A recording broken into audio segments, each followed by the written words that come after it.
Lucy. First of all, is it Lucy or Jessica? Which one am I going with right now? You can call me Lucy. You've known me for like ever, so okay, that work. Lucy is good. Tequila, which one? Tequila. Tequila. How y'all doing? We doing good. How you doing? I'm doing good. I'm really excited about this conversation. Yeah. Me too. You know, y'all are just doing epic things in the city, throughout Tennessee, statewide. Let's get that correct. Yeah. Statewide. Yeah.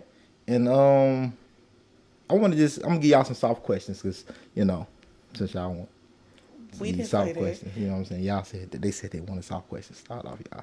Now, I want to start like with the origin, right? Like, what inspired just personally, like, for y'all to want to just do this work? Like, I'm pretty sure y'all could have done anything else. Could have been a lawyer, doctor, you know what I'm saying, fashion model, whatever y'all wanted to do. Y'all chose to build community, specifically Black power, right? Community, Black power in the community. So, like, tell me, like, where that started and, like, why? For me, I grew up in Chattanooga, Tennessee. I come from a pretty big family, very working class, housing projects family. And so community was kind of instilled in me as a kid because I grew up latchkey kid. My neighbors looked out for me. When people needed things in the community, my mama was always there. Every year I had a birthday party in the hood. And I mean, it's 150 people, 200 people there. Even to this day, my mom and her friends every year throw a big party and just everybody comes. So in everything that I've always done as a Black person, Black woman, community has been a big part of it. So it was almost kind of inevitable that I went into work where the community was centered. How about you, Lucy? Well, very similar but different in a sense. So yeah, I grew up in Detroit. I moved to Nashville when I was 15 years old. So growing up in Detroit, I grew up on the east side of Detroit. People who have, their perception of Detroit, it is what it is. And my family, coming from a big family, having that community, being a part of, PAL leagues and cheerleading and stuff like that, I've always had that community, always been around the people that have wanted to help build children, build Black people, help everybody be excellent, help Black folks be excellent. So, and moving to Nashville, that was kind of absent to me at first. And it wasn't until I got to college and being at TSU that I was actually welcomed into the community, I felt like. And then from there, just kind of knowing what I wanted to do, I knew that I always wanted to be in a space where I was helping people, helping Black people. So I thought, okay, definitely I'm going in a nonprofit. Off rip, I'm going in a nonprofit. And I found my niche in nonprofit. I found events, I found marketing, I found the things that I wanted to do. And I thought that at first, my way in or my way helping the community was infiltrate and divide, right. Or like try to get in, divide and conquer. So I worked in spaces where, they were predominantly white spaces. Of course, Nashville nonprofit is a predominantly white space. Right. It's a white woman space. So kind of navigating through that space, I found all the things that I didn't want in not only trying to advocate for my community. I felt as though I was screaming and I was the only person that was screaming, because more times than not, I was the only person like me on the team. I was the only Black woman on the team. So I bounced around and was like, okay, well, let me get here. This organization is Black serving, so let me get here. And things are not always what they seem. Right. So you get there, you get on the inside, and it's like, dang, this ain't it either. So you figure out, you navigate through, and I found the Equity Alliance then.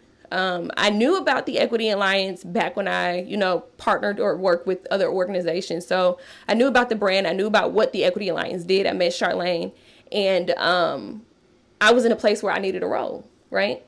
So I was like, dang, this role is open. It's a long shot. So I'm going to apply for it. Let me just do it. And I did it. Got the call back. I met Charlene. I met Tequila. And from there, things have been opening. And I've been in a space where I've not only been able to advocate for myself, but advocate for people that look like me. Right. And make sure that people that look like me are able to get what they need. Right. Yeah, it's hard. being here in Nashville, where it's just a super majority just white folks. They can't help it. They just take up all of the spaces, right? It made me question: Can black folks who really want to build like intentionally for black folks, can they truly do that in white led organizations? I don't think so. Okay. That's part of the reason why we founded the Equity Alliance, because we realized that when we looked around, people were talking about political power and black power in ways that weren't being talked about, centering around elections. And so we really wanted to figure out, how do we get more people to utilize this tool? And I can tell you right now, it's been hard. Even as a black person working in the political space, you know, oftentimes most of the people we work with are white. And so I find myself constantly fighting, right? And constantly having to be the one to set myself on fire, because if something's not right, if somebody's doing something that I feel like is rooted in white supremacy, then I feel like I have an obligation to disrupt it and to call it out and to say something. Right. And oftentimes people don't see is being behind the scenes, shaking the hell out of the tree, the fruit fall to the ground, everybody pick it up, but the person who shakes the tree gets, you know, vilified, right? Right. So I think that in order for black people to really be able to thrive, we need to be in places where we can be authentic, where we can be ourselves, where we can, you know, do the things that we do, where they can be steeped in black joy and black culture. Because we like to organize and engage with one another and build relationships differently, right? And sometimes that's not always translated. And so what I say the Equity Alliance is we are a black power building organization. So if you give money or give time or give whatever to the Equity Alliance, it is an investment that's going to come back to you, because you're investing in people who've been directly impacted by the issues that are also investing in people who are being directly impacted by the issues, versus giving to a person or a person giving up their time that has not been impacted. They could have the best intentions, but that's still a charity model. You're still operating from a place of either, you know, guilt or a savior mentality. And I think that those spaces have a purpose, but I do think that intentional spacing for black people to build and to create opportunities to help our community need to exist, and exist in a real way. I want to kind of go back to Nashville being a supermajority white city space. A whole bunch of quote unquote like liberals, you know, progressive liberals, you know, some would say. What is like the biggest challenge y'all feel that black folks specifically have trying to build black power in a city that is supermajority white? And then, you know, we're growing into a bigger like city, but like the black population is so small, it can still easily be like small town thinking, right? How do we navigate that, all of those kind of different like challenges, I would say, social challenges, being amongst this Nashville as a greater city, but also within like just the black community where, you know, like some people work well with others. Some people just want to be the main person or the main organization. And because we're such a minority group here, like that can cause a lot of harm very quickly. Right. And then people gotta, you know what I'm saying, possibly choose sides. It can get ugly real quickly and do more damage than good. And then ultimately like get in the way of the ultimate goal that I think we all want, is building black power. How will we navigate that? Or how have y'all probably navigated some of those things? I feel like you personally answered your own question a little bit. I mean, because I was going to say gatekeeping, I think is the problem in Nashville. I think it is a unchecked problem in Nashville. So it's not just a problem, it's a problem that's been unchecked. And it's also a problem that we have not created internal spaces for us to talk about and heal from. Because it's something that is generational here in Nashville, right?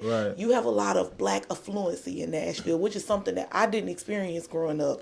I grew up in Chattanooga, right in the hood, where I didn't meet college educated black people until I came to college. So I want to cut you out. So not being from here, how has that, like, and I know, like, so you came here 2004. So after undergrad or for college or for college. For college. To TSU. And you came here as a teenager. So Right. So like, I know there's this thing about like being born and raised here as a native, right? There's a thing like I'm from here, I'm proud. Like it's Nashville, right? And you see a lot of times a lot of people that is not from here like doing a lot of the work, right? Have you ran into? Do you feel like sometimes that's a lot of the issues? Like you yourself or y'all in general have done the intentional work to find out about Nashville and learn the history and learn all the stuff that has happened here historically. Do you feel like sometimes that's part of the issue too? A lot of people are coming here and haven't done a lot of the research when they trying to build with communities, black, white, yellow, green, in between, but they don't really understand the historical context or have not trying to like really build. I can't say that for the Equity Alliance. Yeah. And the reason why is we're called the Equity Alliance. Right. So the Equity Alliance was my brainchild, right? It was something that I realized was an issue and thought about a solution for. Charlene called 5 of us together to say, let's talk about how we can impact politics. Right. I wasn't necessarily thinking about the Equity Alliance from just a political standpoint, but from more of an engagement, right? How do we get more people just involved in what's happening in the community, whether that's politics, economics, policing. I didn't know if it was going to be issue-based or whatever, but what we did was we brought together 5 black women. Christian Buggs, who was one of the co-founders of the Equity Alliance, is from Nashville. North Nashville. You're from my section. Yeah, we had Quante Toombs. Christian has went to every school she's went to, been at 37208. Her whole family from there. So she had the Nashville perspective. I came to Nashville in 2004. I went to TSU. My child was born in Nashville. I own property in Nashville. Like, I have invested in Nashville, so it's not like this narrative of, oh, I'm from California and I just moved here 2 months ago, right, and I want to build up the black people in Nashville. Right. Like, no, like I've actually my first time getting arrested was in Nashville. So everything that I've been through has happened in Nashville. I grew up in college, right? So the perception of like, oh, these are a bunch of outside people, oftentimes isn't true. And I think when you ask that question about, do I think that's an issue? I think that is an issue. I think gatekeeping is an issue. I think divisiveness is an issue. I think resource scarcity is an issue. I think disagreement on how, what, when, and why we should do the work we do is an issue. I think that because we have not healed, and we've been told that there's not enough room for 5 equity alliances, right, in Nashville. If the Equity Alliance gets big, then in order for you to get big, you got to compete with them. And that's something that we see not just in Nashville, but around the country. The issues around the world, right? I've traveled the world. I've done political training and organizing in Nigeria, in Ghana, and the same issues that we're talking about exist there as well. So I think it is more so of colonialism, capitalism. These things take have a toll on our mental health, and our mental health impacts how we see ourselves and how we engage with one another. So I always tell people, our issues is not that we in an all-white space and we got to take what we want and we got to do this. We know that. We've been doing that. Our issue is we ain't dreaming. We ain't thinking big enough. You know what I'm saying? We not pushing ourselves beyond the limitations that have been set for us. And so we're still trying so hard to be outside the box that we done built a box in the box. You know what I mean? Instead of just existing, healing, learning, growing, and learning and building from one another and building upon that. So I'm gonna scoot your mic up a little bit for me. Oh, my bad. Yeah, no, you right good. there. Yeah, you can if you wanna. Okay. If you wanna get a little closer. Yep. You can adjust out. Yep. I just want to make sure we get you clear when you're hitting all these powerful points. Okay, gotcha. Yep. So, I think when we talk about the issues that's happening, we always see them that's why I told you earlier, as a person with a platform that's considered a leader and regarded as a leader, I have a moral obligation to make sure that when I speak, I'm not just speaking from a place of privilege, speaking my own opinion, regardless of how true I think it is or how much I read or how many facts I can spit. I have to speak all facts, because everything that I say can be used in a way to frame a conversation around several people. Right. Lucy, I'm gonna throw this on to you because Okay. this is gonna be a great topic right here. Like women's rights, right? Women's rights. Before I get into that though, I want to talk about the black woman and the black man dynamic in building community. I personally believe that there's always been an agenda to separate us. The family household in general, just the black family household with the black woman and the black man, right? In this space, in this community power building space, as women, have you all experienced challenges working with black men? In like, have you all pivoted that? And let's talk about it. Let's talk about it. Because I can't speak from a black woman's perspective. Y'all so hard head. So yes, yeah. So there are challenges. And it comes from a sense, I think, of patriarchy. Okay. And that in itself is what colonialism. Mm-hmm. And it's rooted in colonialism. So when we get into the spaces, for me, working just in movement building in general, in other nonprofits, and also with the Equity Alliance, just working in movement building is definitely challenging working with other black men. And I believe the reason why is that it's kind of one of those things where it's like, I'm a man, so I know, let me lead. And it's like all the time, you don't necessarily know what's best. Or right. How about we coming together and I'm thinking this way, you thinking that way, and how about we can both go and have that same tunnel? Right. You know what I'm saying? So, it's challenging, but in a sense, you have to kind of, not necessarily play your role, but know who you're dealing with. Okay. Know who you're dealing with and know how to navigate that. And being a black woman, that's in just being a black woman, right. Knowing how to navigate the world and making sure taking up your space, but not only just taking up your space, but saying, hey, having the courage to say, hey, I'm here. I'm going to be, hey, this is how we're going to do this. Right. I understand that you can do it this way, but this is how we are going to do it. And if it happens, just so happens that my way don't work right now, we can figure it out. We can figure it out and how we can do things together. But I think how we can work together or how we can better work together is just like Tequila said, like gatekeeping, that's the problem. Black men gatekeeping, misogynoir is a problem, especially in movement building. Misogynoir is a big problem. Assault on women, verbal assault on women in this space is a problem, so having the courage to be able to take up that space and be able to, just say, look, brother, right, I love you. We can heal together so we can make sure that we're all winning. Right. I think that's how we can just coming together to heal. Right. Coming together to heal is how we're going to be able to overcome that. You want to speak on that?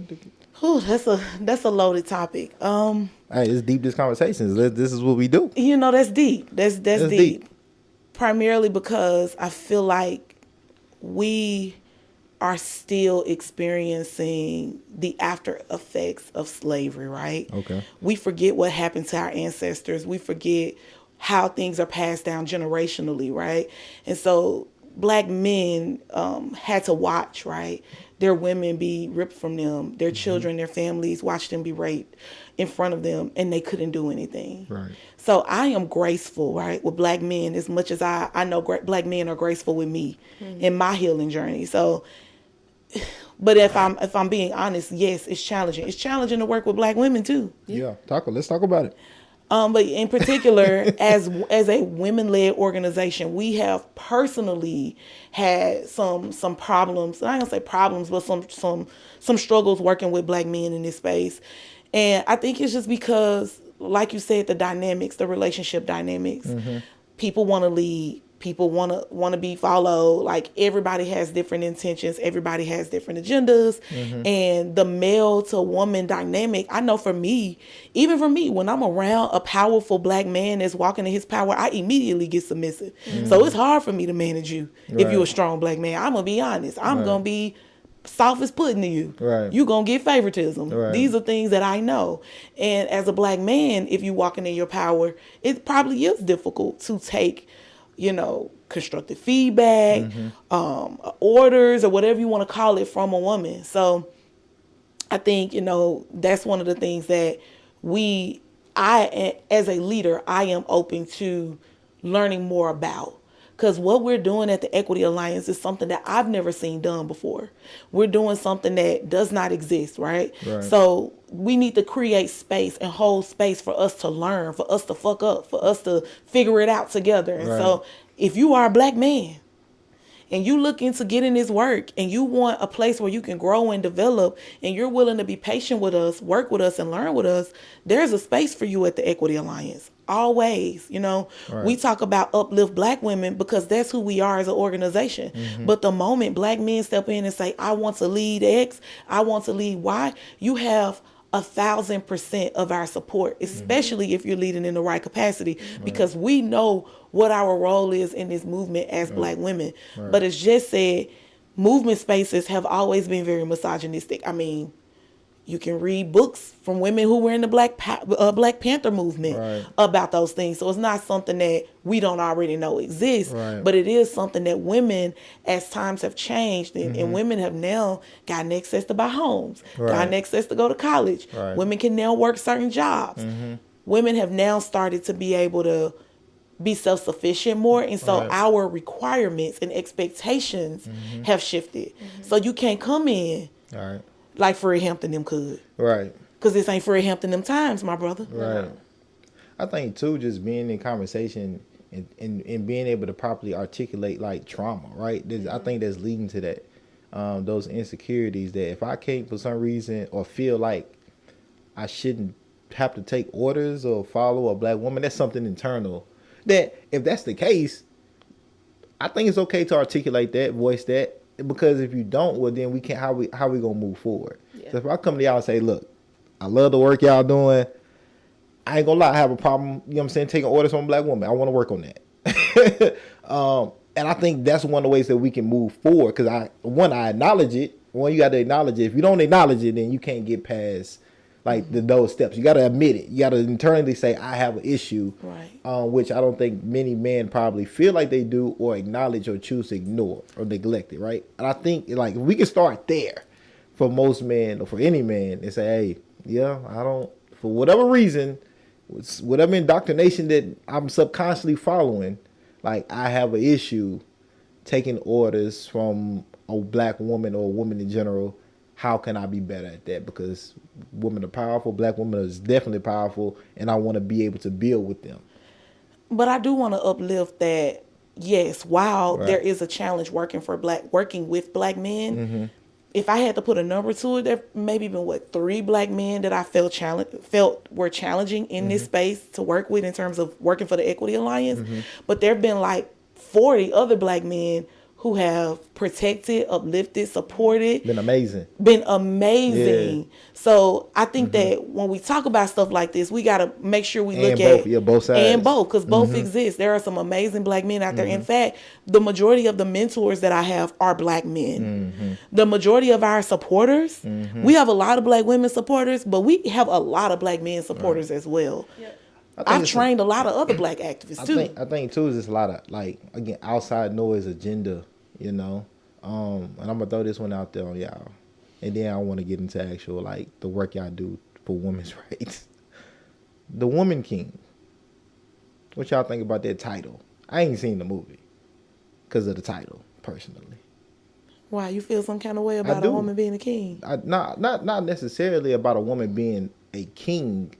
Even though that's like the king version of a woman is a queen, right? Let's talk about it. I haven't talked about this with nobody yet. So I wanted to say this for y'all. That's why I don't know the history. Like I know some of the historical context of like the actual tribe. That don't even. That is what it is. But I'm talking just the name itself. I think personally, it plays into, I think, again, the agenda. Because what is a sequel? The Black Man Queen? Like, I don't know. Like, you know what I'm saying? And so like that's so I just wanted to throw I say this for y'all because black I want y'all like do y'all see that as like being a part of like possibly creating that tension? I didn't until you just said that. Okay. You made me think about that. Like I never saw it that way, but that's why the black male perspective is so important. That's why we need black men. Yeah. Because I did not see that way, but I can see how as a black man seeing that will cause you to be skeptical. Because if I saw the black man queen, I would be like, all right now. Right, and I say already a man, sure. Right. I'm saying, like, I have no problem with black women being in power, right? Being the queen of her kingdom, right? We call it Mother Earth, for a reason. We all had to come from a woman at some point in time, right? And so that's I had the issue with the title. I wonder if y'all thought about that or if I'm tripping. So I'm gonna say you tripping. Okay. And this is the reason why I'm gonna say you tripping. And it's because it's one of those things where it's like, we can't keep as a community and just as people in general, we can't keep playing into this agenda. Okay. There's no LGBTQIA plus agenda. It's not. You don't think so? No. No. Okay. I don't. Is there some bias? I don't. The reason why I don't think there's any bias. Well, I'm not biased, and the reason why I say it is because, as Black people, we fought for representation as well. So, what's wrong with another community getting representation? I am a member of the LGBTQIA plus community. Yes, proudly. Yes, go home to my woman when I leave here, and but I'm Black first.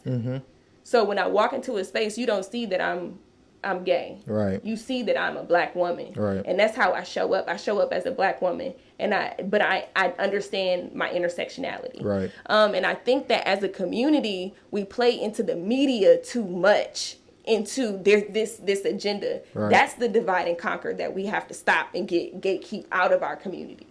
You don't think that there's when I think about agenda too, I think about like what kind of tangibles has like one marginalized community been receiving compared to another, right? And I feel like I feel like at this moment in time, if you went in as a Black woman, you would get less results or less resources, less assistance if you went in instead of saying, hey, I'm a Black gay woman. I'm going to get less. You think even so? Less if I say I'm a Black gay woman. Okay.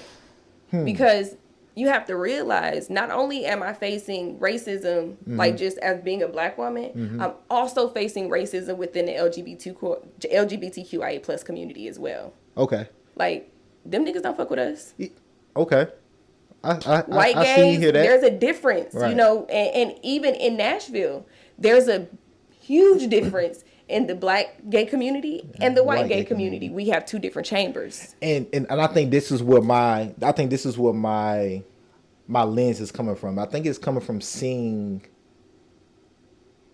the white gay community use their resources and privilege to get all of these things for the gay community, right? Whereas, just being Black, it ain't gonna cut it. But you got to realize though, like the things that the white gay community are fighting, the things that they're fighting for, the resources that they're getting, those same resources are not trickling down to Black and brown gay communities.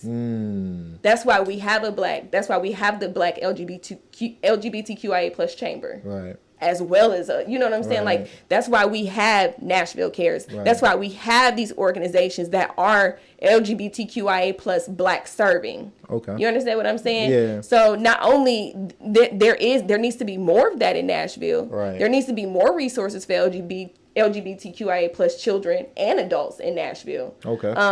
So that way we're all being able to get those same resources. Black folks, when we all win, when Black women win, when Black men win, we all win as a community. All right. What you think? I mean, I But you give me a different lens and a perspective though that I wasn't really thinking about, because I think I am just naturally looking at like the white gay community and saying, damn, they getting. Yeah, they do get a lot, God but damn. black gays ain't getting that. Our club, the black gay club we had, is closed. What was that? It was called Vibe. Okay. We don't have that. Tribe is not for black. Tribe. Susie Wong's Tribe. That's for them. Canvas. That's for them. Okay. Lipstick Lounge. That's for them. Okay. These are predominantly white spaces, right? And they let you know that these are predominantly white spaces when you go into them. You got to think about it. Like a lot of the people that fought for our rights within the movement, the civil rights movement, LGBTQIA plus people. Mm-hmm. So there's never been a shortage of us fighting for us. Right. But there has been a shortage for y'all fighting for us. That's the difference. Because of that same thing. Right. Now that agenda, that talk, now it's amplified because we have social media. Right. We have more representation of LGBTQIA plus people on television, right. in movies, in magazines. So you're seeing more of us because we fought so hard for that representation, just like black people did. Right. And it's about damn time that we're all starting to get that representation, and we still got so far to go. Shit. What you thinking? Listen, I can't speak on that because I'm a black heterosexual woman. Right. So when it comes to the LGBTQAI community, like, one of my rules in activism is pass the mic. Right. I believe that in order for us to have power, people have to be empowered. Right. And the people who need to be empowered are the people who are directly impacted by the issues. Because I can't speak for how she feels. Right. But hearing Jess's perception, what I feel like is the issue is not the LGBTQAI agenda. It is the white supremacist agenda. And it exists in every community. Right. Right. And so we have to address anti-blackness and white supremacy, not just in the black community, but in order for us to make sure that white males aren't using their LGBTQAI plus status as a way to continue to oppress and get resources to create this mentality that, oh, I'm an oppressed white man, but still operate from a place of white supremacy while using black LGBTQAI plus people to fight on the front lines for them to get access. Hell of a tactic. That's the address that we need to make. That's a hell of a tactic. I think what we're focusing on, again, is each other. Because it's easy to focus on each other, right? Because we the little dogs in this fight. Right. So we don't have the power to be racist. Right. We don't have the power to oppress. Right. So it's easy for me to attack you versus Bill Gates, right? Versus, any of these big billionaires. Right. That's what we're doing when we need to be. All of us need to be swinging at this big giant. Right. We don't need to send David in there to fight Goliath by himself no more. Right. We all need to be up in there on Goliath. Right. Now, that was good, Jess. You got me thinking about some other stuff now. Women's rights, though. We know about the women's suffrage movement here that took place in the United States. We have seen probably over the last 10 years, just women doing powerful things and really being able to get the representation, get the wages, get the leadership roles y'all always deserved, earned, and been qualified for, right? And so how are y'all still continuing to fight for women's rights, and what does that look like throughout Middle Tennessee in general? And then how can men, specifically black men, help build the solidarity with y'all for women's rights? Well, first, I want to say, you have to, you got to make the distinction between being a feminist and being a womanist. Okay, help me do that. And to be a woman is to be a womanist is to be a black woman and to know what's going on. Okay. To be a black woman and understand your place in this movement. Okay. That's being a womanist. Feminism has been black women.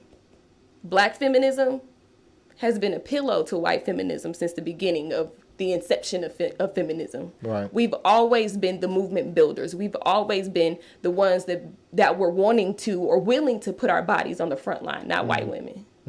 So we have to understand that before we talk about the dynamic of whatever it is. Right. So, but as far as like what we do, what the Equity Alliance does to advocate for women, like we are an organization founded by 5 black women. Right. it's in our veins.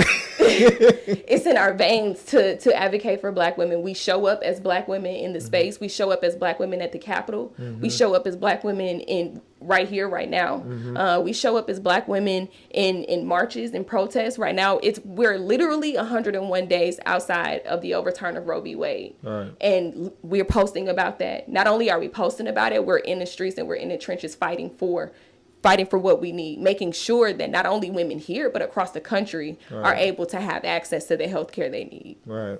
So that's where we show up at. I just want to say, I usually do this at the beginning, but I'm going to do it now. I just want to give y'all a whole bouquet of flowers. Just because this is the work that y'all do as an organization, but also as individuals, because y'all don't have to do this. Like, y'all could do something else, right? So a whole bouquet of flowers for y'all. And I just appreciate y'all for what y'all do, what y'all stand for, and just call it out as well. Man, I'm excited about this. We got so much time. We got so much more to go too. but yeah, women's rights and just how y'all build with just for women and with women. I mean, we at the point now where I have to question: do women even have rights? The one thing that separates us from men, they want control over that too. Right? And I think when we talk about women's rights, oftentimes people expect me to approach it from a political place, like Republicans versus Democrats. No, that is pure hate, pure evil, pure misogyny, pure patriarchy, because Republican women feel just like we do. Right. They don't want their rights taken away from them. They want to be able to have body autonomy, to be able to choose whether or not they want to deliver a child. Right. You know, childbirth is probably the closest you get to death as a woman. And to have a group of people who you may or may not even voted for be able to make that decision on behalf of you, it almost feels belittling, right? It feels like they're taking away the one, you know, we already know, the most powerful thing in the world. Right. You know how much power it is in our body and our ability to reproduce, to produce children, to bear children. That's a lot of power. That's a lot of power. We birth, you know, these children. And so to have someone take that away from you, regardless of where you stand on the issue, regardless of whether or not you call yourself pro-life or pro-choice, it is about people. Right. And as a woman, we should have the right to choose what we want to do with our body. Right. What's next? Like once you have something like Roe v. Wade overturned, what else could possibly be possible? I mean, they've already gutted the Voting Rights Act, but who knows? They may take even more away and make it even harder for people to vote. Brown versus Board of Education. I mean, we have to think that most of the LGBTQAI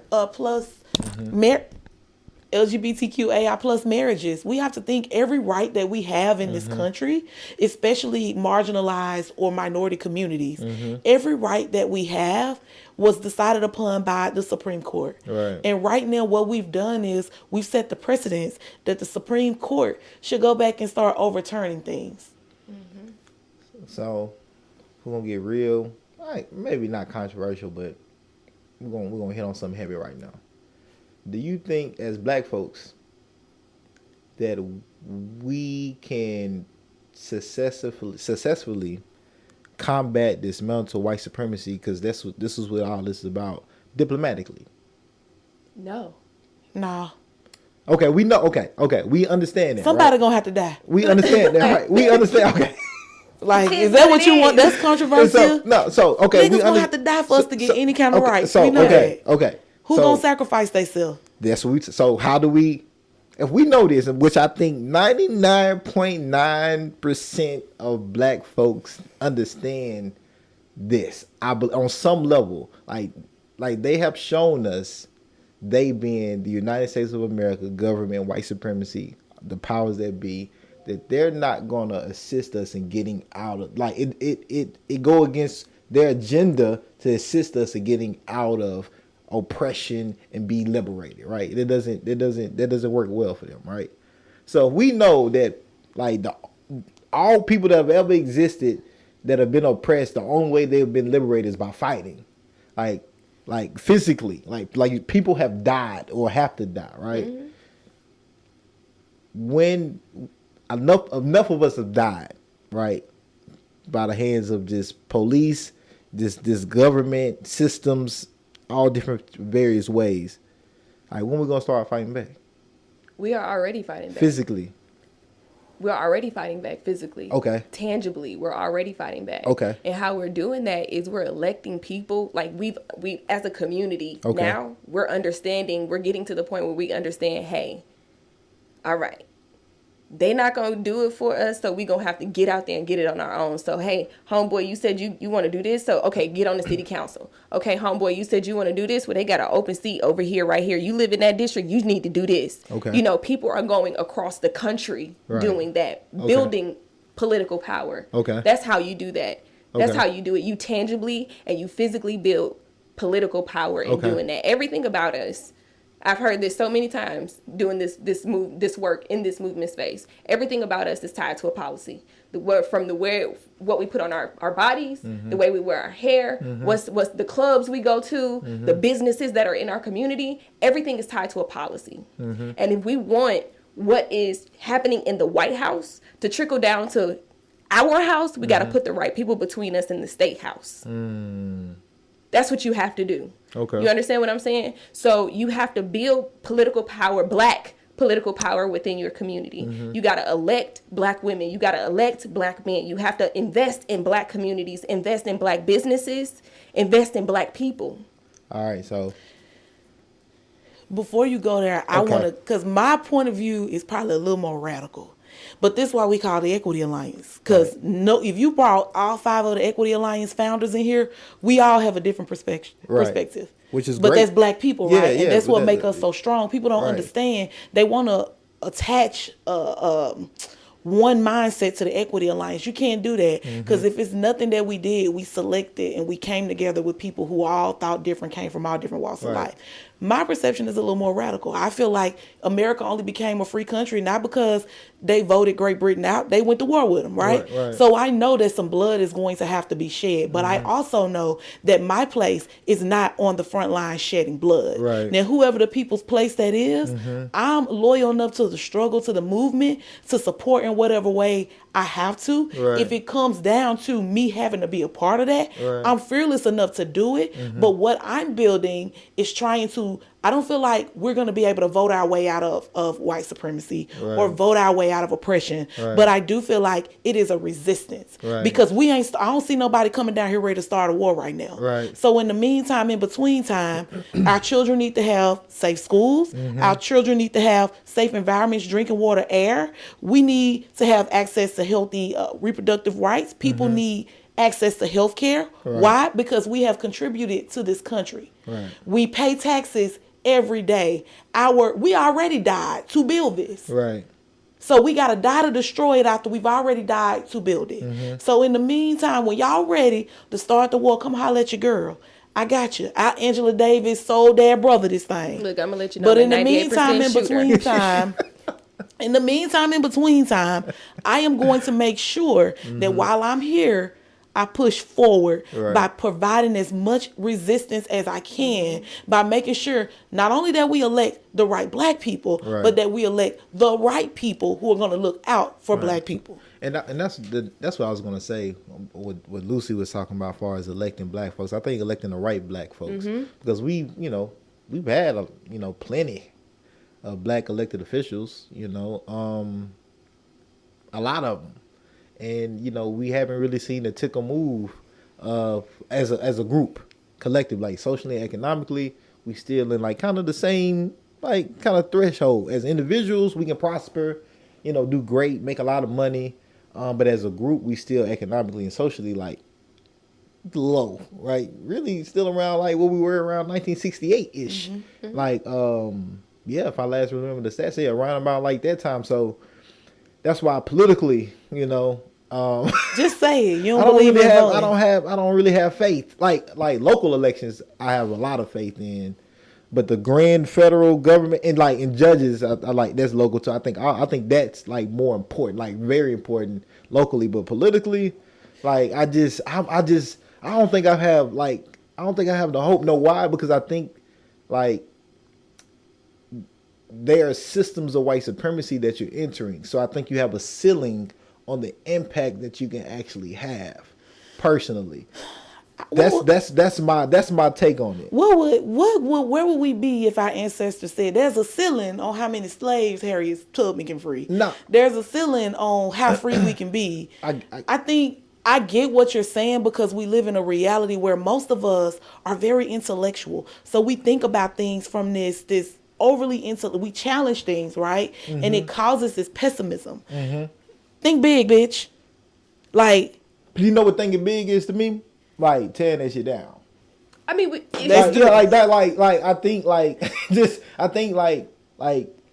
infiltrating it, getting in there, and then like finding a way to like how do we tear this down and build something else that's different, that works and is equitable, especially for Black folks specifically. How do we build something else that like we can really like control and making sure like we're not harmed? And I feel like we already been at war. Like I feel like we at war today. Like when you got like Black men and Black women being killed by police, like that's a war to me. Like and they just doing it, and you got police officers being called on radio saying I can't wait for the war to start, and like shooting down these niggas. Like I feel like they like that's why I don't even like the word like civil rights, because like why we being civil? What we being civil for? Like they not being civil. Like no. and I feel like and that's why I am mentally at with it personally. You know, I'm gonna say this out of love. Go ahead. When I hear people talk like that, mm-hmm. oftentimes it sounds very emotional, and you have the right to feel emotion behind it, because you've watched people who look just like you mm-hmm. be gunned down. Right. But I want you to think practically about it. Right. And I know that's hard and it may sound crazy, but just try it, right? Okay. Chess, not checkers, as people say, whatever you want to use. Right. We are attacking the symptoms of a larger system at play. Mm-hmm. The police, fuck the police. Nobody likes the police, right? Well, actually, a poll came out and said like 75% of the Black people in North Nashville love the police and want more. Yeah, want more. Yeah. Mm-hmm. But personally, as an activist, I understand what policing comes from and mm-hmm. what it is now, so I see it differently. However, police don't make the law. Police are law enforcers. The judges don't make the law. Mm-hmm. They judge to see whether or not you broke the law. Right. Lawmakers make the law. Yep. If they didn't make a law that says I got probable cause to pull over niggas and shoot them, we could be suing their ass right now. Mm-hmm. If they didn't make laws to say if you get caught with this amount of weed, you can go to jail for 10, 15 years, we could be suing their ass right mm-hmm. now. We would have a million Ben Crumps out here because there'd be so many people getting rich from suing the government. Mm-hmm. But the reality is we are fighting the systems of a larger system at play. Okay. The system at play is that the policies being passed give the police the right to target Black and brown bodies. Do I think we should take our eyes, hands, feet off the police? Absolutely not. You need people punching from every direction. Remember I said that? Mm-hmm. But I do think that as much as I'm not going to discount people who feel like we need to be going after the police, or the law enforcers, don't discount me for trying to change and go after the lawmakers. What's that I don't know how we would get rid of this, but that qualified immunity. It's all a law, babe. Yeah, that police. That's why they can shoot a nigga down and get off with it, because it's just. But I agree with you though. I agree that as far as all angles, we need to be infiltrating from being elected officials. I don't like the word infiltration because you give power to white people when you say infiltrate. Okay. This is our country just as much as it's theirs. Okay. Our ancestors built this, so we're not infiltrating shit. We belong there, and we have to start seeing ourselves as the owners of these spaces, because what we do is we try to build power by giving them power. You can't empower people if you're always showing that you don't have power. No, we belong in the state house. We belong in the state senate. We belong in the Supreme Court. We belong in the White House. Paint the White House black. Right. Because we built it. You see what I mean? We got to take back our stuff. We can't act like, oh, we trying to get in these white people's stuff. No. Okay. What your passport say? United States, nationality American. If you're going to steal our ancestors and bring them here, force them to build a country, to merge into a system, you're not going to tell me I don't belong there.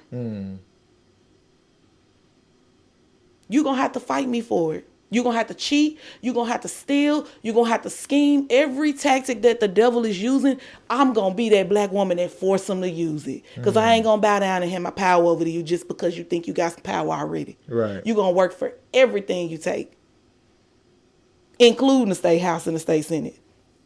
You got me thinking. You got my mind marinating. Let him marinate, brother. Let him marinate. That's what we here for. Even thinking differently. Oh no, it's not infiltrating. This is our shit. You know, just that little small tweak this could be a difference maker. How you like that mental power that you have. Yeah. And remember, I told you, and when you asked me how did I start doing this work, I thought that infiltration was the way to go. Right. It wasn't. Yeah. I had to build power with black people. Yeah. With black women. To be able to move that forward. You see what Jill's shirt say, right? No, what it say? From the building power from the trap house to the White House. That's what that is.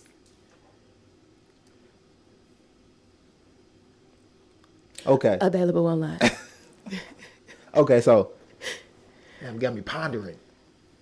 I don't really ponder. People don't really give me much to ponder about. I'm pondering right now. You talking to listen. Look, because I'm thinking about, okay.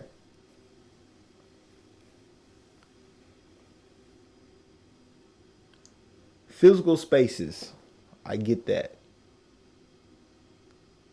Does that also dismantle, if more of us are in these physical spaces, right? Senators, House of Representatives, in the White House, legislation, does that also at the same time combat systemic racism and discrimination? Does that also, because that's the thing I'm looking at. So what I hear you asking me is putting more people in elected office going to alleviate white supremacy. Because okay. No. It's not. Okay. And I think black people have to realize that it's not our responsibility because white supremacy is a mindset, right? It's something that's indoctrinated in you. It's ingrained in you. You can be black and have and it. my black ass, it ain't my responsibility to change your white ass mindset. Right. It's not my responsibility to make you accept me. It's not my responsibility to make you love me. Okay. It is my responsibility to look out for me and make sure I own my shit and I take care of my shit. Okay. Right? And that every space that I'm in, I own my shit. Okay. So I think we have to stop thinking that what can we do to combat, to fight, to overcome. Like, I just want to exist. Okay? I want to exist. I want to live. I want to thrive. I want to live in joy. I want to be happy. Right. I don't want to keep operating, organizing, movement, building from a place of trauma. We've had enough of that. I want to operate from a place of abundance. That's why people don't want to do what we want us to want to do. That's why nobody want to join the movement, because we always getting together to ponder over trauma. Right. People are tired. We already know we gonna die. We already know the police ain't shit. Right. We already know all the elected officials cricket. We know this. All the stuff that we want to get together and talk about. The average Joe Blow on the street know that. But what he wants to do is go to work, take care of his family, live a happy life, hit Minerva up on Friday, get some drinks, get a pizza from Slim and Huskies, go home and be with his boo. He don't want to be sitting up talking about stuff like trauma all the time. Right. So that's why when you think about the work that we do, does it look like a traditional movement space? No. No, it don't. Because we don't want to be a traditional movement space because it ain't work. Right. And our ancestors left things behind to show us the roadmap to say, take this. When you run the next leg of this race, run faster so you can get closer. And that's what we're doing. We're creating spaces of joy and abundance. You had mentioned some, people saying we've been voting for a long time. What's your thoughts on that? No, we ain't. We've been voting, what you say, 300? We've been voting 300 years, man. No, we haven't. I mean, and we've been voting for about close to 60 years now. I mean, there was a point in time where black people had the right to vote. Black people, we sent lots of people to the Senate from the South. And what was the result? The KKK. The KKK came and dismantled it. And from there, Jim Crow stepped in, and there was another some odd years of us fighting for our right to vote. Dr. King came around. We got our right to vote around that time, right? From the Civil Rights Act. And what we've seen is every year since the passing of the Civil Rights Act, they have figured out ways to make it harder and harder and harder and harder for us to vote. So when people say, voting ain't gonna save us from everything, I agree, it's not. Because we got to save us. Nothing is going to save us but us. However, if your vote did not matter, they would not try so hard to take it away from you. Right. Well, I agree. And so speaking of that too, like, hopefully in the state of Tennessee, that our brothers and sisters that have been incarcerated, will hopefully be able to vote regardless if they have a felony or not. What's that, Amendment 4? 3. Vote yes. Vote yes. Vote yes. Vote yes on Amendment 3. Vote no on Amendment 1. Amendment 1, vote no. No on 1, yes on 3. Yes. No on 1, yes on 3. That sounds like one of them phone operators. Vote. Press no on 1. No yes on 1. Yes on 3. Yeah, it just, it's more perpetuating of just slavery in a different way, right? Right, absolutely. I want to get into something that I got this in my crib, on my whiteboard. Building Black economic power. The economics. I majored in economics. Got a master's in economics. I'm an economic person. That's how my mind works economically. How are we benefiting and how are we growing economically as a group, right? What does that look like for the Equity Alliance in building Black economic power? You want me to talk about it? Mm-hmm. Go ahead, girl. And then I want to I'm an economic person too. Okay, yeah, and I want to, how we gonna dig into this. I'm an economic person too. So, oh my God, I can go down the well on this. So that was a broad question. Yeah. So when I think about Black economics, right, I think about independent Black economics. Like, how do we get our own bag? How do we get our own money? Right. Ownership, right? But ownership looks differently. There are tools in our economic toolbox that are connected to politics that we're not utilizing, not because we don't want to, one, because we're unaware, 2, we don't have access to them, 3, everybody else using them but us, right? So when you talk about what we're doing as an organization, so the first thing is we're getting people to the polls. Okay. Because when you look at COVID, look at how many millionaires came out of COVID. I mean, Governor Bill Lee just gave his friend a no-bid contract, just millions of dollars. Right. Imagine if I was the governor. Right. Yeah. You see what I mean? So that's one way. Another thing is making sure that we protect ourselves economically. When you look at Broadway, when you look at what's happening on Broadway, our mayor's office over a course of time, our city council over a course of time constructed Broadway in a way that corporations have wanted to come and surround Nashville, in a way that we got a whole bachelorette row. If we had the right people in place and the right strategy in place, we could be making that Buchanan Street. But who owns stuff on Buchanan Street? The city right now is sitting on hundreds of buildings. Has always owned land, has always owned buildings. How many of those buildings has the city sold over time to their friends? $500-$600, $1,000. We have literally no Black nightlife. Our Black nightlife is thin. So much so to the point to where Black Rob is one of my closest friends. And I don't see how he do it because there's no support in Nashville for young entrepreneurs to expand the Nashville Black nightlife. Yeah.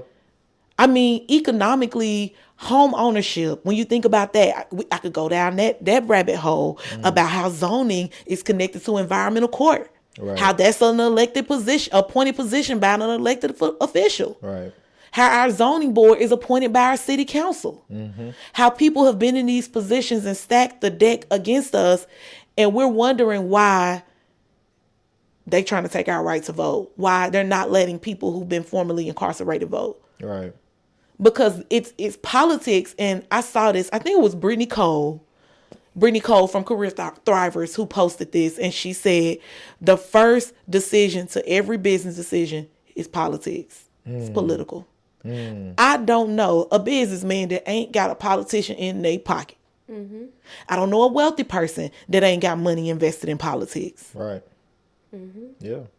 The two go hand in hand. So when we talk about we are as an organization building independent Black political and economic power, that's what we're talking about. When the Federal CARES Act money came, we were on top of it. We wanted to make sure that $121 million that came into the city of Nashville, that some of that money went into the hands of Black people. Right. That a percent, not minorities, Black people. Right. Marilyn Robinson, God rest her soul, gave her life's work to minority contracting, making sure that as they were building up Nashville, this Black woman who's now passed wanted to make sure that a percentage of all those contracts went to Black people. What happened to that? Like, there are people who are fighting, but we don't have enough political representation. And I'm not just saying that from a color of skin perspective. I'm saying that from a values perspective. We don't have enough political representation. Representation. When I think about representation too, for me is a slippery slope. Because like if you look like me, that's cool. That's great. But like, do you think like I think too though? As far as from like are you gonna do and say and make decisions that are gonna actually like affect change socially and economically for Black folks? And so I always like wanna, when I think about representation, like at this point now, and this is where I am, and like it has to go farther than you and I just looking alike, especially in the political office. In representation, symbolism, that's great, that's cool, we need that. I think it has its place, but at the same time, I hate when people say representation is just symbolism. It's not just symbolism, but I think if you did a poll and like ask just the average everyday person, I think that's what they'll probably correlate representation to. It's just like it's a symbolism of somebody that looks like them. No. From a political standpoint. I think in a political people like standpoint. me and you think that because we are in this fishbowl and we see what's happening. But the average person, and there's a ton of research about it. Okay. The average person wants to see themselves reflected in their leadership. Right. I mean, that's a psychological theories around that. Like, right. So I think for us, we have got to get out of this mindset of attacking our coping mechanisms. And what I mean by that is anytime somebody doesn't think in the way that we think that they should think, we're oftentimes trying to figure out how to invalidate their thoughts instead of replace that with a better thought. Yeah. So for us, that's amazing. Say that again. I don't remember what I said. because I've run into this personally, even with this platform. Because I believe in exploring the different perspectives of social change, right? What you're talking about, right? Everybody don't have to agree or won't agree. But I've had people, kind of have an issue with some of the people that I've had on here because they don't think like they think. And for some reason, they believe that I think like they think too. Or think they believe because maybe I'm Black that me and them share the same kind of ideology, perspectives on everything, right? Or whatever. And so when I bring somebody that may have a different perspective, they automatically think, oh man, you tripping. Like, why? Like, nah, like that don't mean I agree with him or her. They just mean like, hey, we exploring all the different perspectives of social change, and maybe I learned something, maybe they learned something, but like, it's just a conversation. So that's why I think what you said is so crucial for people to get, because that'll deter people from even working with each other. You know what I'm saying? Which is like, what? That's why you have people like, oh, we built a movement, but it's the same 20 people.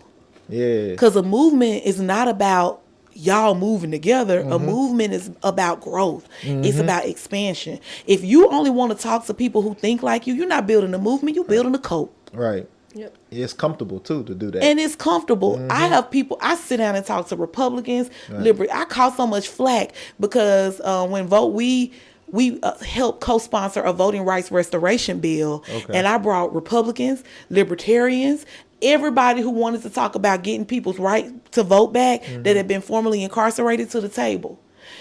And people gave me hell for it. Like, okay, I don't have to agree. I don't have to agree with them to agree with them on this. Right. That don't mean I like them. That don't mean I'm friends with them. That don't mean I support their agenda. Right. I just know that I want them to help me with this. Right. And the same thing goes for them. And I think what happens is we have allowed these perceptions, like you said, the person gives you these values, this almost this self-righteous woke culture to convince us that our way is the right way. Right. And what we have done is we have alienated ourselves from the majority of people. Right. And I, most of the times, am a person that thinks super radical. But what I have forced myself to do in this position that has been very comfortable for me is to get out of my own head, get out of my own feelings, get out of my own emotions, get out of my own perceptions, and listen to other people. That is not just about politics. Right. That's humanity. Right. This is why I created this. I'm be honest with you. I did it out of selfishness because I had an opportunity to leave the country, leave in different countries. And when I realized, I said, damn, like everybody socially is on different wavelengths for whatever reason because they lived experience, especially, black folks that are living, our brothers and sisters that are living on the continent, like black, different experiences. And so I say, dang. And then it made me think about the experience I had here growing up. Like I was in a bubble. Right. And so therefore, like I thought and did what everybody else around me did and really didn't know the city that I grew up in probably as well as I thought I did because I wasn't in the proximity to other people that I had was zero. And so that made me think about that in a social change, community based way. Like, man, like what if I talk to other people that is doing similar work, but maybe be on the other spectrum and invited others that not only had a conversation, but also listen to that conversation as well, regardless on what spectrum that you're in. And so that's why I can have like y'all on here, or I can have somebody else that's maybe on the total opposite spectrum. Because it's like at the end of the day, like this is like we're gonna be brave in civil in conversing, but that don't mean we're gonna agree. It don't have to, but we can talk about that. Like, we can talk about why I'm thinking this way and you thinking that way. And that's why I love like what you said. I think it's really, I just wish more people thought like that. And I think like built relationships in that type of capacity. Don't mean we gotta go out for drinks and be BFFs, but we can talk about like our perspectives and where that comes from, right? And if I understand like, oh, okay, police beat the shit out of you when you was 12, I understand why you probably don't have a fond kind of thought of police, right? But if I realize too, police officer may have saved you and your mama and your daddy's life, now maybe it makes sense probably why you want more money in the police because you was saved by that system, right? And so those things is what I enjoy, and that's what I love. And you know what the beauty of that is? When you sit down with someone with a different perspective, most times you take a piece away from them that you learn and they take a piece away from you. Oh, yeah. And I think that is how we heal and that's how we gonna change and really dismantle these systems. Yeah. Y'all have taught me so much. Just like this, and I think we've been like a little over an hour now. Like I've learned just perspective, like just switching my mind, just like, oh shit, if I thought of it this way, it's a different type of like this emotion and gives me some power back that I was like giving away. Giving it away. Right. And I'm okay with like of admitting that because I'm learning and growing in this conversation. And I know I don't have all the answers and I still got blind spots. But that's why you bring people in and talk and converse to do that. And so I appreciate y'all for like, just pouring into me. Anytime, brother. Yeah, nah, we ain't finished. This to let y'all know. That wasn't the end. That wasn't the end. I just think we'll have to go back and look at the tape on how you said what you said because that was powerful. Okay. So when y'all hear that, y'all go back and rewind that. Civic engagement. That's what y'all do, right? That's what this is. Political education. I gotta stop you right there. Well, okay, what? Okay. Because you know what? I feel like because we are black founded and we're led by black women, okay, people limit us to one thing. We do a whole lot of stuff. We talked about it. I'm gonna say that's why I said it's a part. It's just a part. The first part is we are a multi-entity umbrella company. I manage statewide 7 entities. Statewide. Let's go down the list so people are not confused. We have the Equity Alliance, which is our 501c4. We have the Equity Alliance Fund, which is our 501c3. We are the She said that backwards. 501c4 is the is the Equity Alliance Fund. 501c3 is the Equity Alliance. We have a economic justice engine that we're starting up, a fund to help people get into development. Okay. That's a business. We have a consulting firm, Boom. the Equity Group. We have a federal PAC, a state PAC, the Equity Alliance State PAC, and the Nashville Justice League State Coalition PAC. Put some respect on our name. Hey, I'm putting a sister respect. done built a whole all the respect. enterprise. All the respect. We ain't just registering respect. voters. We registering voters, getting them to the polls, putting them in seats, putting money in their campaign. Okay, question. Training Then. them. I got a question for you then. If people are unintentionally or intentionally boxing y'all in, is that because a lot of people maybe don't know that you have these 7 things and people are just kind of geared to just like, oh, you know, they focus on like, I got this voters guy, like this is like Equity Alliance, like vote, like that's what I think of. Or is it like could it be some of that too, or It's a little bit of both. Okay. I was just keeping it spicy. Okay, no. And also when you see black women and when you see black women doing some stuff and running some shit, you want to box them in. It's white people behind them. Right. That's the Is it white people behind y'all? hell nah. I wish they would. They got all the goddamn money. No. We have now we have a lot of white supporters. Right. But that's because when white people see some legit shit, Right. they gonna jump on it. You Right. know what I'm saying? No matter what it is, white people are gonna be a part of it when they, or want to be a part of it when they see some legit shit. But we were founded by 5 black women. We put $250 each in. $250. We had 30 events our first year. Our first program, I built it out from scratch. The Tennessee Black Voter Project that was all in the news, I built it out from scratch with my bare hands. I went to the projects. Yeah, Found people. To be fair too, though. I gotta give y'all because you just saying 5 black women like y'all were just regular deglers. Y'all just ain't no regular deglers like 5. Let me put some respect on y'all name. Period. Because you saying it like you saying like, oh yeah, we just 5. No. Yeah, you got like 5 of the most incredible in y'all own lane came together and just created like a justice, like the Women's Justice League, the Black Women's Justice League. So it's like, so push respect on y'all name because you just ain't like y'all just like, oh yeah, we just gonna do this. Like y'all are the dream team. Like. But to be honest, when we started the Equity Alliance, we weren't there yet. It That's was in exactly us, what I was but just we about weren't to there say. yet. Christian Yeah. Christian Bugs became a school board member when we founded the Equity Alliance. Quante got on the council after we founded the Equity Alliance. Right. Charlene just now became a part of the state senate Right. after we founded the Equity Alliance. So we grew in the Equity Alliance. Right. You know what I mean? So yeah, we had our own ideologies and we were Right. powerful already in our own right. But the Equity Alliance helped us to walk in it. Right. So back to civic engagement. So back to civic engagement. Yeah, make sure y'all niggas register to One of vote. the many things that y'all Oh do. shit, can I say nigga? Yeah, you can say whatever. Okay, make sure Man, y'all I said register. nigga so many times. Okay. Look, that No, is look. uncensored. You Don't know. y'all white people be repeating that either. Fuck you up. Hey. Make sure y'all register to vote. Okay. That's number one. Why is it important? Why is it crucial? Like That's why such is a loaded question again. I'm gonna that's let you like answer. but like I mean, I kind of already answered I it gotta though. stop you right there because you're gonna ask us 6 questions in the one. one. Hey, And I'm gonna be Why like, is it look, important? I mean, because I low key already answered this question because everything about you is tied to a policy. Okay. And you got to vote on that policy. Okay. And if it's a bad policy, you have the opportunity to vote on that. You can use your voice as your voting right to vote on that.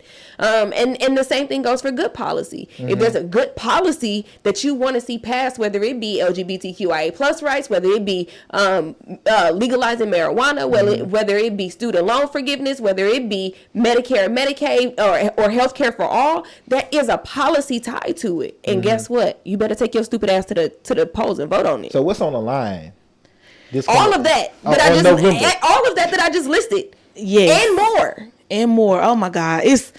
I'm so deep in the well right now. You know how when you first get into something, you peel back a little bit. You like, all right, we registering voters. Right. You peel back something else. You're like, man, we got to get people in the seats. Right. You peel that back. We're like, man, we got to get people to work on their campaigns. Right. I am so deep in this civic engagement well, right. that I could go on and on about it. But I'll say what's on the line is everything that everybody care about. Your money, your safety, your kids' education. Really, what Black people told us, because we did a deep canvas last year called the Black Print that's going to be coming out in January 2023. So we talked to tens of thousands of people, Black people across the state. When I say Black people, we did a project where we had people posted up in the housing projects handing out beers. We was at the liquor store. We was at the liquor store. We was at Posted outside. the church. We went to the club. We was everywhere talking to people for 30 minutes or more about what they wanted to see happen in their communities. Right. And because you'll be shocked how many Black people have never been asked, what do you care about? Right. So we thought, okay,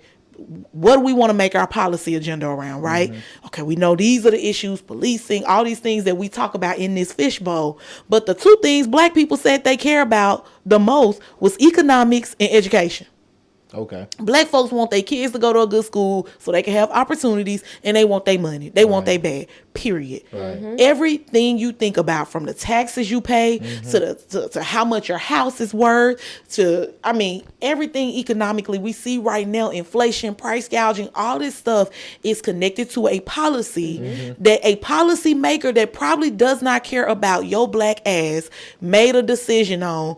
You could have made the decision to vote to elect somebody who did care about it, but you didn't think it mattered. So the people who went out and voted got the up on you. All right. So now when you look at, like, I just got information from a poll recently. When you hear these polls come out, this is what people base the policies around that they're going to write. In this poll, they're going to survey people who vote, because that's who the policymakers are beholding to people who put money behind their campaign and the people who elect them, right? So I always tell people it's not just enough to go vote. We also got to make sure we keep one foot on their neck and one eye on them, because we'll vote them in there and they'll get in there and do something else. So we that's why the Equity Alliance is here. That's why we exist, because we on their ass. And we going to let y'all know when they fuck up. But in that poll, it said 76% of people want more police. Black people in North Nashville want more police. You know who going to the polls and voting? People who want more police. All right.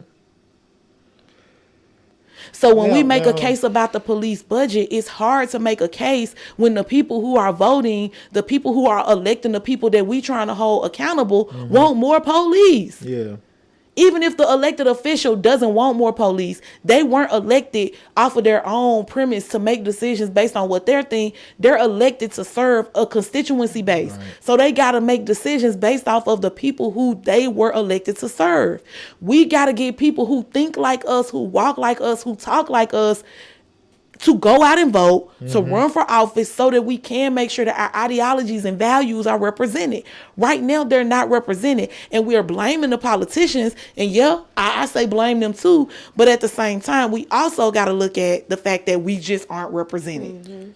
So, say there's a listener or a watcher that's like, okay, cool. You know, I may want to run for office. You know, but I don't know how. I don't have the means. I don't even know much about politics. But I just know, like, I feel like I can do a better job, and I want to learn and grow and figure out how I can be in that space. How could the Equity Alliance help them build, and how could they connect with y'all? Because I think a lot of people may want to get in those spaces, but feel like, you know, they have to be here. Like top tier on their political education and don't know where to start. And so I'm assuming that the Equity Alliance would be a great starting point, and y'all could help that person build.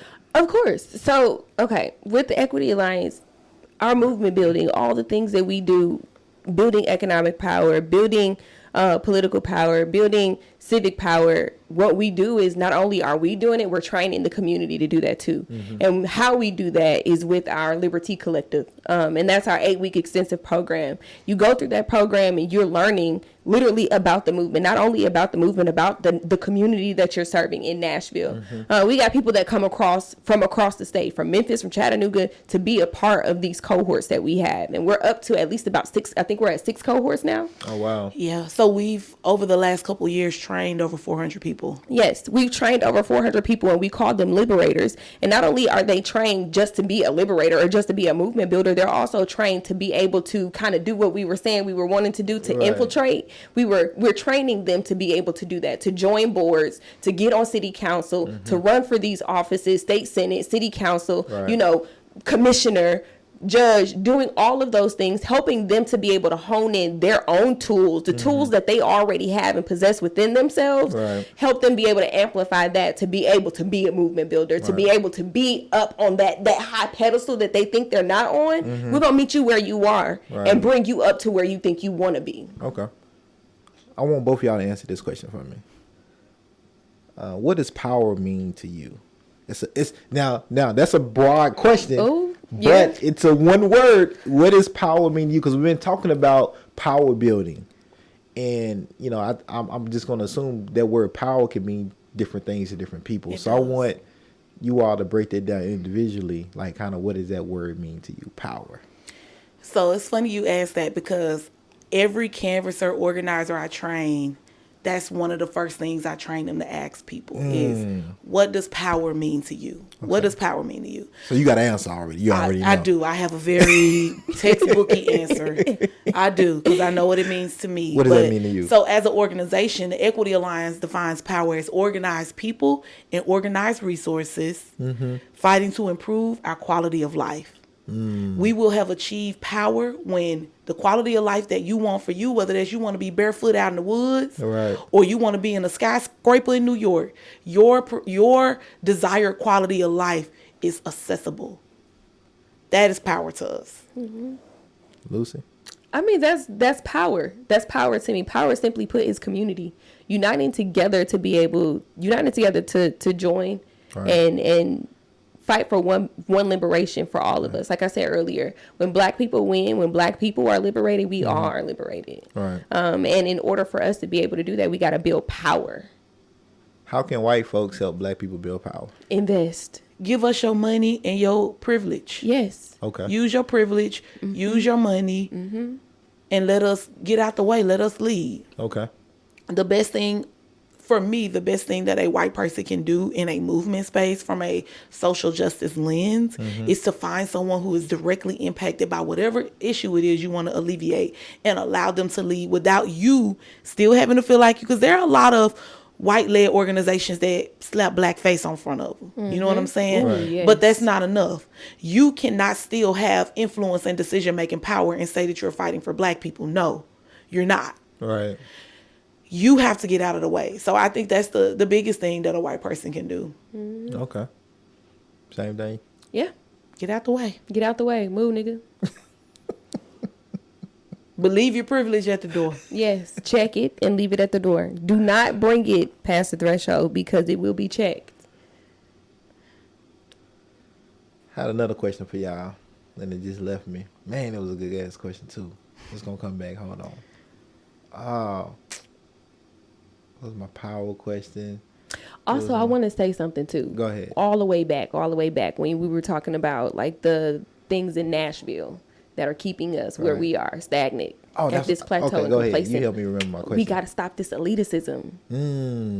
Elitism in Nashville is a big, big thing. Once you get to a certain status, or once you believe that you want to be at a certain status, you forget about the community in which you probably have come from, or the community that helped you get to where you are now. Yeah. And you don't necessarily want to reach back or even reach across. Right. So, in the gatekeeping, we also have to lay down the elitism. And as Black people, Tequila said this a couple of weeks ago, as Black people, the notion of Black excellence is killing us.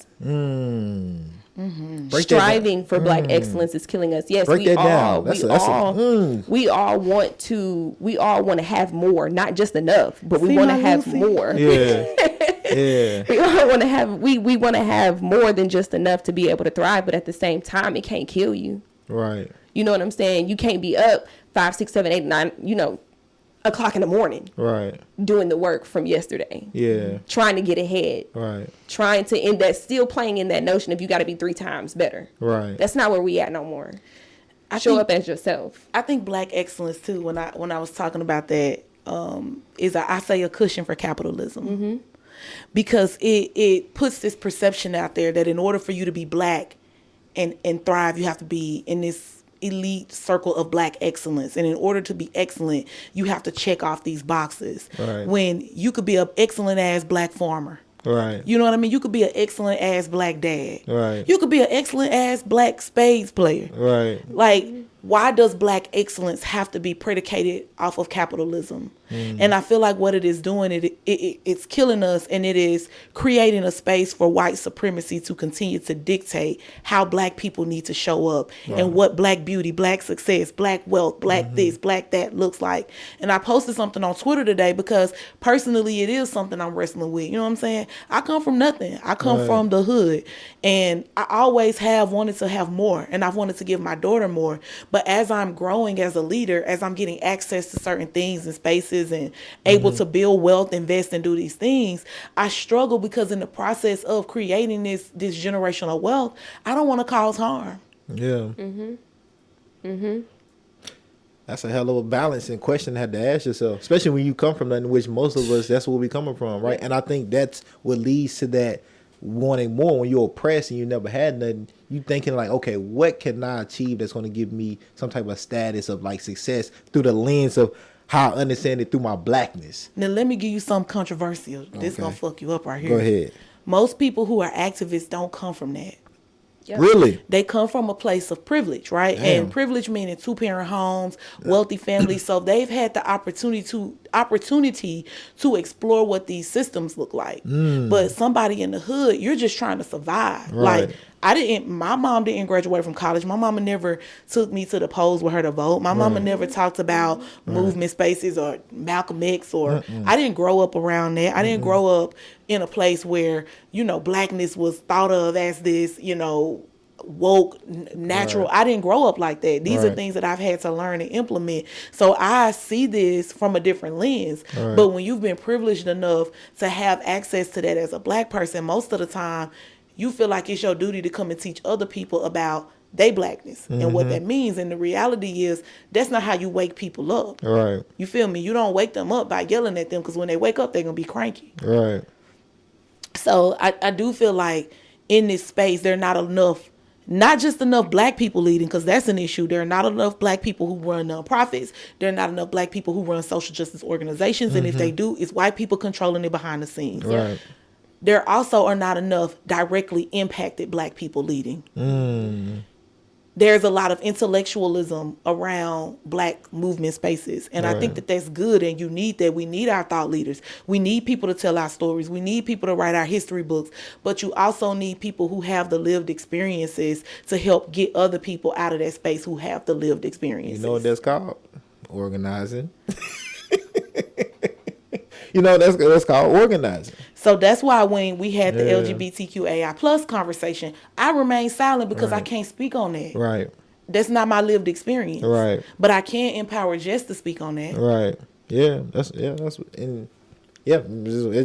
like, that is like kind of the foundation of like organizing, like training and assisting and building people in the community that's been affected, that are directly affected by the issues that you're trying to work on. Build them up, train them to become leaders so they can pay them. Because I don't believe in the black organizer. I don't believe in that. No, I say that all the time. Organizers deserve a good quality of life too. Right. You got organizations out here with organizers on the front lines, and they don't even have health insurance, but you fighting for health insurance. Yeah. They don't even have a quality life, but they fighting for a quality life for other people. Yeah. Like, people need to be able to see that they can come from a situation and achieve it in order to go out and bestow hope upon other people. Right. Lucy, you helped me remind myself of the question I was going to ask y'all. And the question I want to ask y'all is, what question should Nashvillians or Tennesseans be asking or thinking about asking their political candidates or their police chief, their mayor, their council members? What are some questions that we should be asking these leaders? Lie, and like I'm just like, they gonna lie. You gotta watch. But they might lie, but you still gotta ask them. LT told me this: watch their feet, not their mouth. That's it. That's it. Look, this is something that I tell people to do. That's simple. When somebody come to you and they say, especially they want your vote. Mm-hmm. Look at the people who are working for them, because they're just the figurehead. Mm-hmm. I tell people all the time, I ain't the smartest person on the Equity Alliance team. Right. Look at the person who's lead. Look at the people around them. If they don't have nobody working on their campaign who reflects your values, who reflects the community you come from, 9 times out of 10, they don't have nobody advocating for the things that you want. Because it's the people around them that are going to construct their policy platform, that are going to inform them about what community needs are and community wants are. And when you look at these candidates, 9 times out of 10, they ain't got no black people, no black LGBTQAI plus people, no people who are radical, no people who come from movement spaces.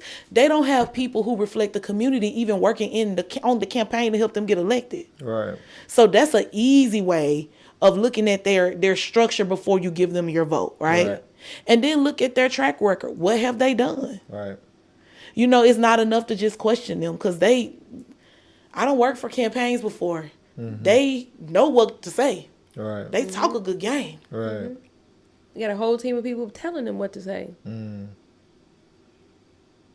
So yeah, I would say don't just ask them a bunch of questions. I think here's a good analogy. When you dating somebody, yeah, you're going to ask them questions, but you also going to make sure that they know what your expectations are. Right. You're not going to just give up the goods on the first night. They got to do something. They got to show you some attention. They got to take you. This is how people understand. They got to take you to dinner, to the movies, something, right? Get you some flowers. Right. Make them candidates do the same thing. Don't just give up the vote like that. Don't give up the vote. Just don't give up your vote. Don't just give up your vote. Make them earn your vote. Trina and Saucy Santana just dropped a song today. No voting, no loving. No voting, no loving. Well, basically, it actually says no vote, no bucking, but it is what it is. Hey, that'll be. Hey, if women, y'all said, all right, look, y'all can't get the box. Y'all can't get. How do you think we got voting rights? Yeah, true. I mean, I don't know if I'm a part of that movement. No, I'm not advocating, but I mean, that's a radical. I donate, but I don't know. No, I'm just playing. I donate. She said, "I donate to you. I donate. Let me donate something to the fund." I can't lead every cause. Oh man, you dumb.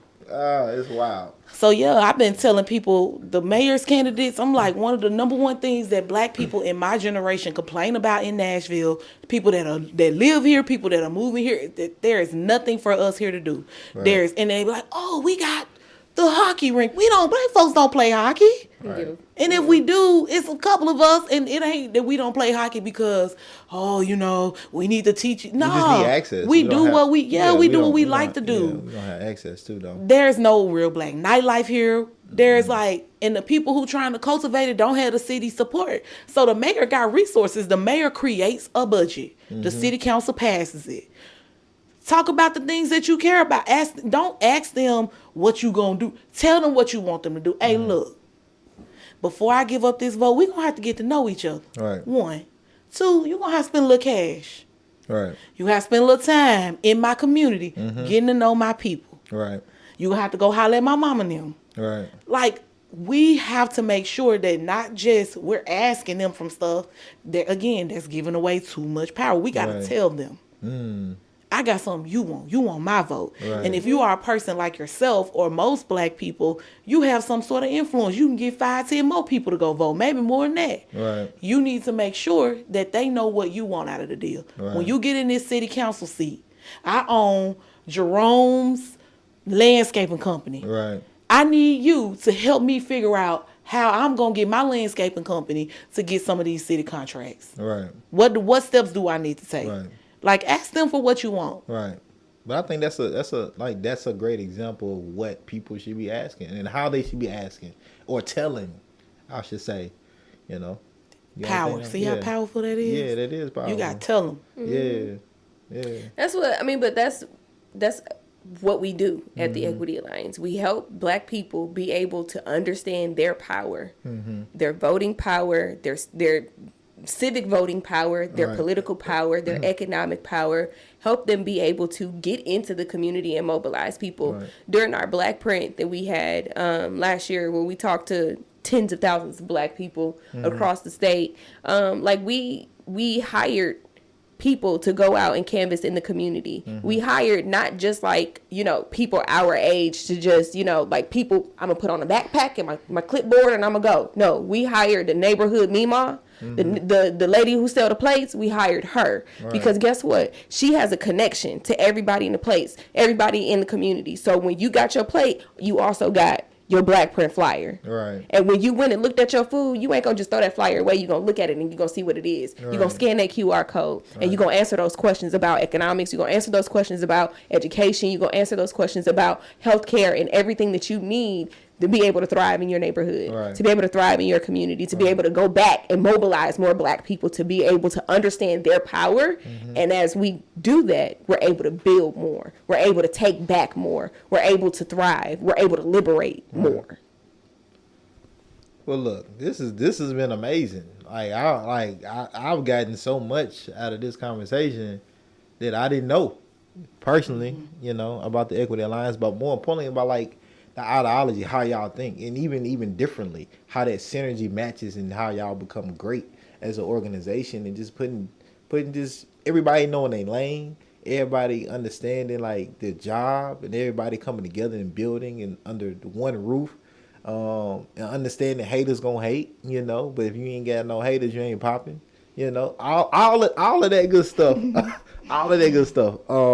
And so I wanna give y'all the last word, both of y'all and the last word is whatever y'all want it to be. That's the good thing about the last word. It's hard. Damn, everything is loaded, it's hard, it's broad. I ain't gonna say everything. The questions weren't hard, but to think about the last word, that's a lot of pressure. I just gotta. The pressure is getting worse. You gotta apply pressure. You gotta apply pressure. So this is y'all time to apply some more pressure to the listeners and to the viewers of whatever y'all want it to be. If it's something that we didn't hit on, if it's something you want to extrapolate on even more, but that last statement can be whatever you want to send people home with. I mean, I guess you know what? I'll start it off and I'll go with the theme of what we've been talking about, and that is we have always been powerful. They wouldn't have stole us if we weren't. Right. So I just want to leave people with that, recognize, own, and walk in your power. Yes, we say we building power, but in reality, what we're doing is empowering people to recognize the power that already resides within them, especially Black people. That was a powerful statement. Ditto. That's how you gonna end it. That's how we gonna end it. No, but no. Well, to piggyback off of that. It's time to take back our communities, and it's time to not just realize the power that we have. It's time to actually use that power, and it's time for us to use that power not just for us and our community. It's time for us to use that power to be able to advocate for other communities as well. Because, like I said, when Black people win, we all win. And so I do got one more question for y'all. Y'all thought y'all was, but I want to give y'all. Okay. I want to give y'all a chance to, if it's anything y'all have coming up that people can participate in. See, yes. When you gonna launch this? When you gonna put this out? Probably put it out a couple weeks. Dang. What, see, we got stuff coming up when we can. We got a whole roster of events. Just go ahead and let us know. So. Coming, of course, TSU. This is TSU Homecoming Weekend. Geek. It's TSU Homecoming Week.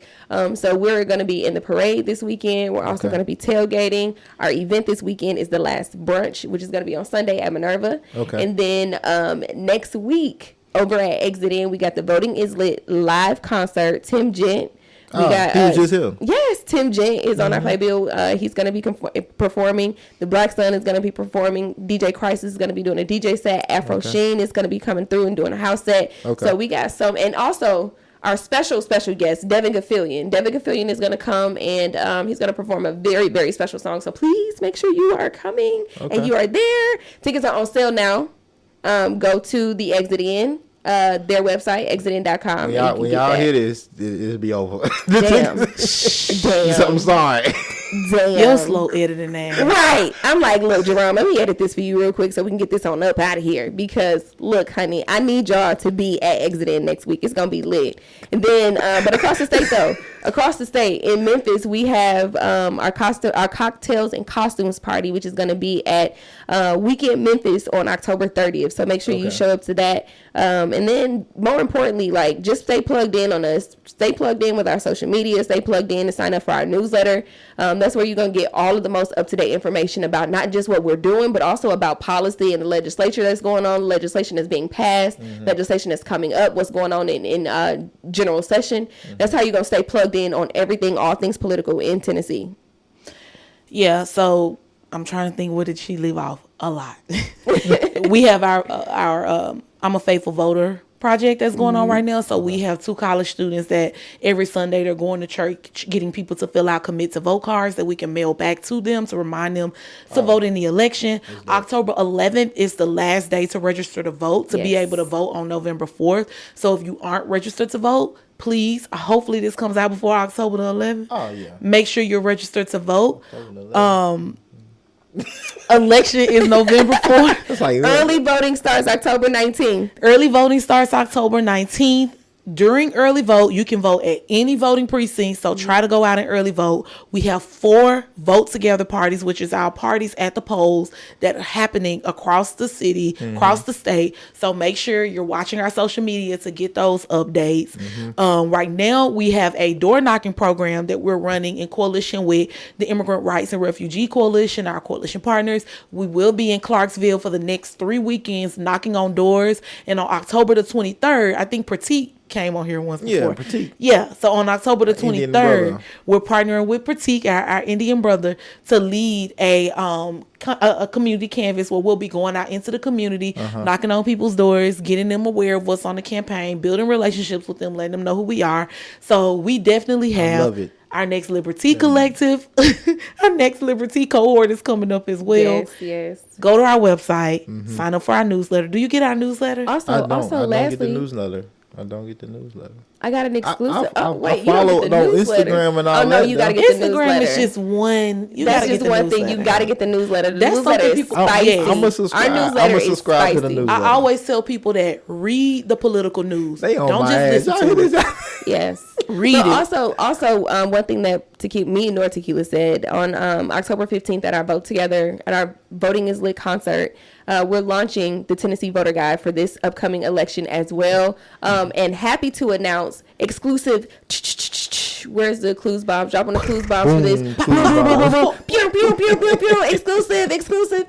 We are now launching the Clarksville Voter Guide. So Montgomery County, we got you covered this election, and we're also getting all four of our voter guides are going to be translated into Spanish and also Arabic this time around. We are coming. Major. Yes, coming for everybody. Major. Coming at y'all Yeah, hard. congratulations. Thank you. Man, y'all just doing so much.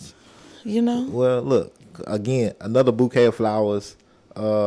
Keep up the good work. Whatever I can do, of course, let me know. Whatever I can do. I can make it happen. Figure it out, and whatever type of conversations that I should be having or questions or people that I should bring on here, y'all can tap in with me too and let me know. I ain't got no fancy newsletter, nothing like that like y'all got, but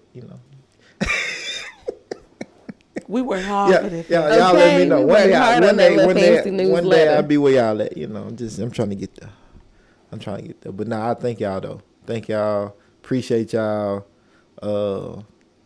Yeah, this has been lovely. This has been lit. Y'all enjoy it? Y'all have a good time? Yes, it's a thank great you for having conversation. us. I'm glad y'all was Yes. able to speak candidly, say how y'all really feel, and mean how y'all feel, and gonna run it back. I want to get like 5 of y'all in here too. Just get like all of the 5 co-founders together. Cause I almost interviewed almost all of y'all. Pretty much. I'm missing like 2 of y'all. They live out of town now. See, I gotta get them. Yeah. But there are times when they all here. See, but we gotta make that happen. That'll be the exclusive Okay. right do there. it. We can make it happen. The Let's co-founders is doing big shit. do it. Yes, Yeah. across the country. Yeah. So appreciate y'all again. Thank y'all, Black women, doing y'all thing. That's it. One love. One love.